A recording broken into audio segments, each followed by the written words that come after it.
Nako, mismong si Senator JV Ejercito na mismo guys ang nag-reveal, nag-confirm na meron hong mga DDS vlogger ang binayaran ng China.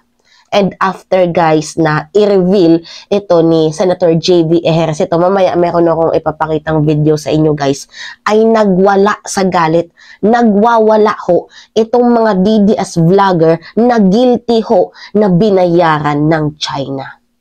Hindi lang pala politiko guys, no, ang nagbebenta ng ating bayan, kundi din pala pati itong mga vloggers na bayaran. Imagine, sa sarili nyong bayan, tinatraidor nyo. Come on! Paano nyo nasisikmura yan? Paano nyo nalulunok yan? Sariling bayan? Mismo, dito kayo nakatira sa bansang Pilipinas, tapos ganyan ang kalukuhang ginagawa nyo. Guys I must be proud to say to the world na ako ho ay hindi bayaran na vlogger. Never ever ho akong nagpakapit sa isang politiko. Alam nyo guys, sa mga nakakakilala sa akin, Maka Duterte ako noon. Sinuportahan ko ho si Vice President Sara Duterte sa kanyang kampanya. Umattend nga ako guys sa Philippine Arena para lamang ho sa kanilang dalawa. And then, napaka-supportive ko and very vocal ho ako sa mag-amang yan kahit tinitirada ho ni dating Pangulong Rodrigo Roa Duterte itong si Pangulong PBBM. Kahit sinasabihan niyang nagko-cocaine, may bagahe, spoiled brat, weak leader, hinayaan ko yan kasi sabi ko baka dala na yan ng katandaan. Pero anyway guys, dati ho akong supporters ng mga Duterte, pero proud naman akong sabihin sa inyo guys na pag meron akong nakikitang mali ay vino-voice out ko. Hindi po ako panatiko ng isang politiko kasi hindi naman ako kilala ng mga yan, di ba? So nandito ako para sa bayan at iniingatan ko guys yung salitang credibility.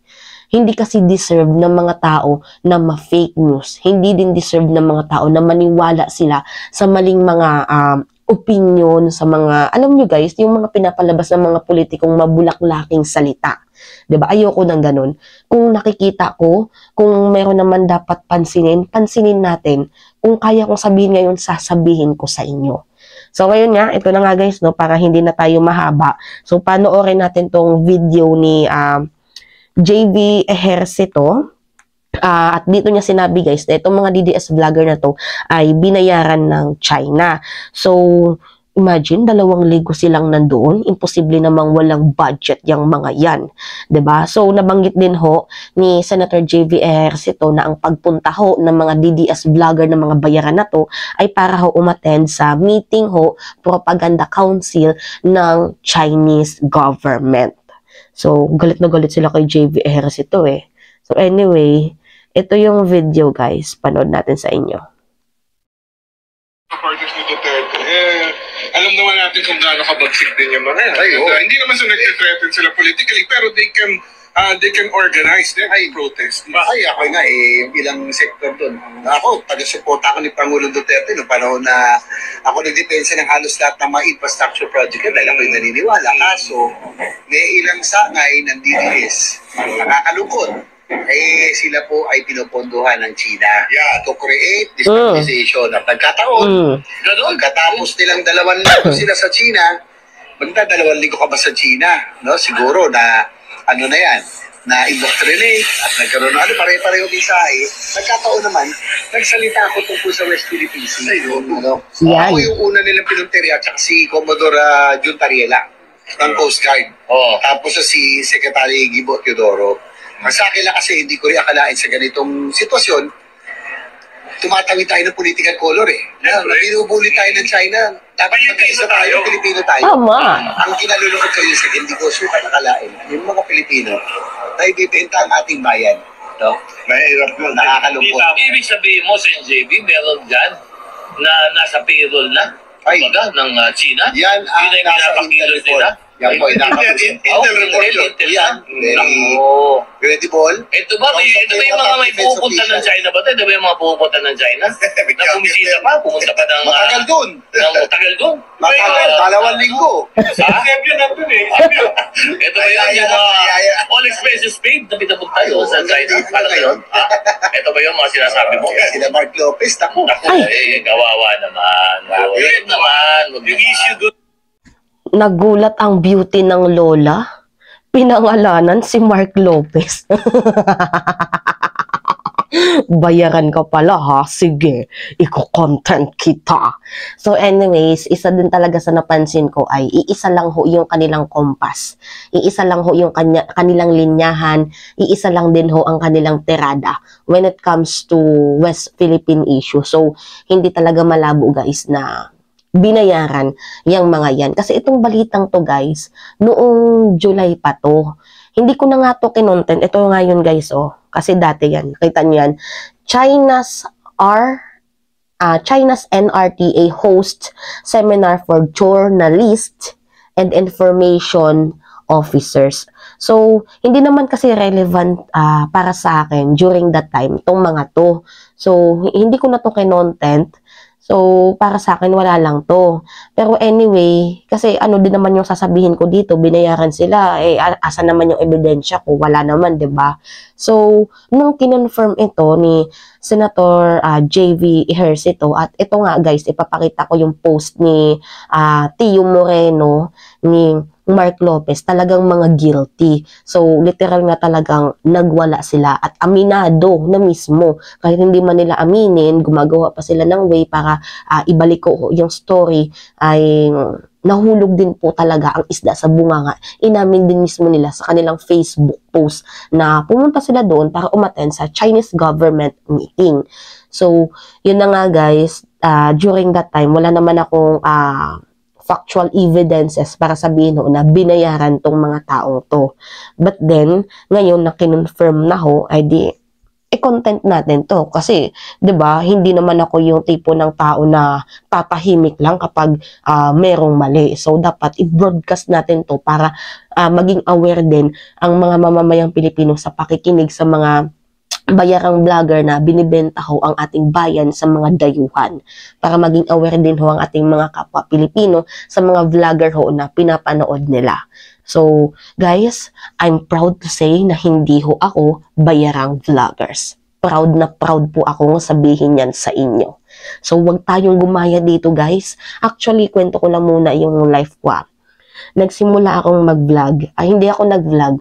TikTok muna ako. Doon muna ako naglalahad ng aking opinion. Malayo pa yung kampanya noon, kapanahunan ni Jam Magno na kung saan naban siya totally doon sa TikTok. So, mga January pa lang, so, diba, ang campaign period, if I'm not mistaken, October ata yun. So, January pa lang, naglalabas na ako ng hinaing ng sama ng loob dito sa TikTok. And then, hindi ko mag-gets din yung algorithm ng TikTok. Ang nangyari pala is, kapag yung content mo pure politics, yung manonood sa'yo din, yung mga taong mahilig din sa politika. So, yun na nga, lagi ako nagko-content sa politics, and then umabot ho ng 74,000 followers ako sa TikTok. So, nung umusbong na ho yung kampanya, galit na galit ho yung mga tao, mahilig sila sa mass reporting, and then nireport ho yung TikTok account ko, and nakalimang balik ako sa TikTok, mga bagong account. Lahat yun umaabot ng 10k followers, pero wala guys, laging mass report. And then, ito, mayroong isang vlogger na nagsuggest sa akin na mag-try ka dito sa YouTube. And then, nung nag-try ako, syempre, in-enjoy ko lang naman.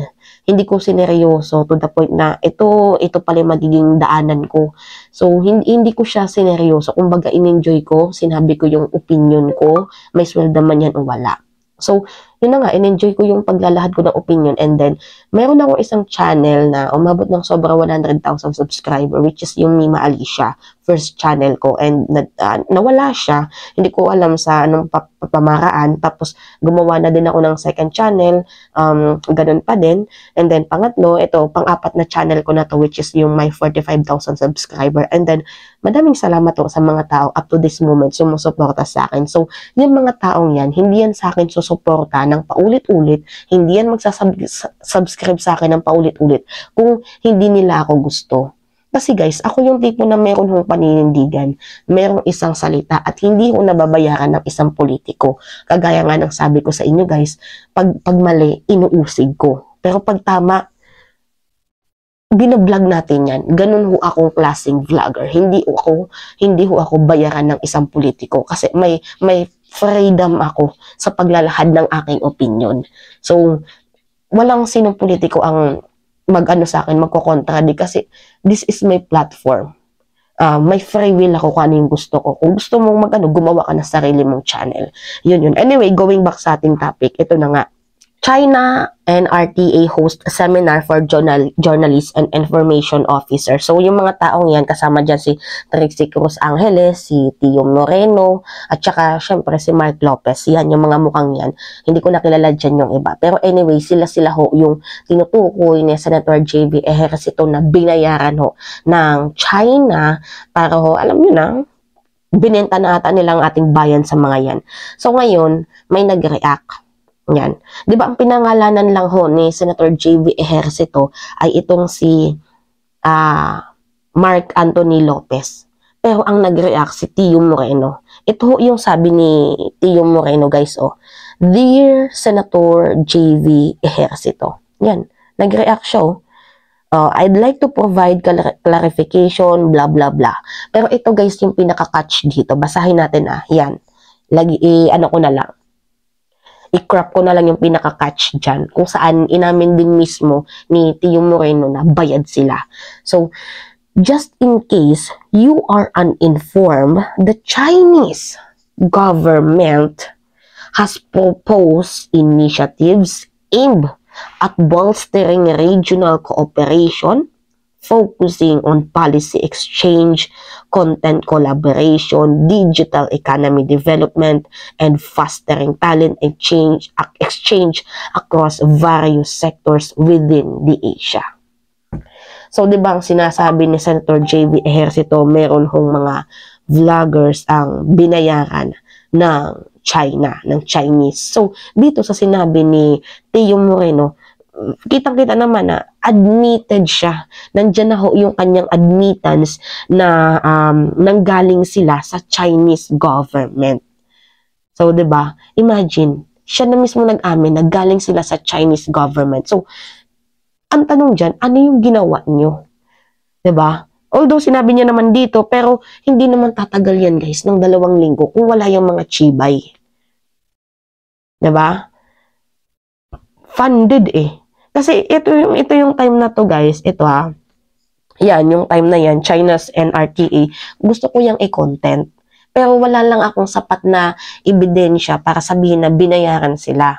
And then later on nga, after few months, ay nag-reveal si Senator JV Ejercito na itong mga to binayaran. So ngayon, naglakas daw ba ako sa inyo, i-content to. Kasi hindi naman pwede at no one deserves na makarinig ng fake news, ng maling propaganda para lamang sa mga sarili nilang pang-interest. Hindi ko gusto yung ginagawa ng mga vlogger na yan. So, inamin ho ni Tio Moreno na meron siyang admittance. Admittance, guys, na mismong nanggaling sila sa Chinese government. Napakadelikado ng ating bayan sa inyo. Hindi lang pala politiko ang nagbebenta ng ating bayan, pati din kayo. Sinusungal-ngal ko yung mga kaluluwa nyo. Sariling bayan tinatraidor nyo. Tapos nandito kayo sa Pilipinas, nakakahiya kayo. Merong mga vlogger na from Davao and Manila ang lumipad ng China para lang ho magpabayad ng kanilang mga kaluluwa. Kakaloka kayo. Mahiya naman kayo. Yan yung mga propagandang pinupuslit nila dito sa bansang Pilipinas na gusto sila yung paniwalaan kahit kitang-kita naman na mali ho ang kanilang naratibo. You see, iisa lang yung boses ng mga yan. Iisa lang ho yung kompas. So, what do we expect? Diba? Anyway, aware naman ata kayo guys na yan ho yung mga vlogger na bayaran. Wag na ho kayong makikinig sa mga yan. Kasi bukod sa sinisira nila yung paniniwala nyo, yung perspective nyo, ay na-influensyahan din kayo. So, kakaloka. Anyway, yun lamang ho guys. At it's me again, si Mima Alicia nyo. Nagbabalik ulit para sa ating panibagong video.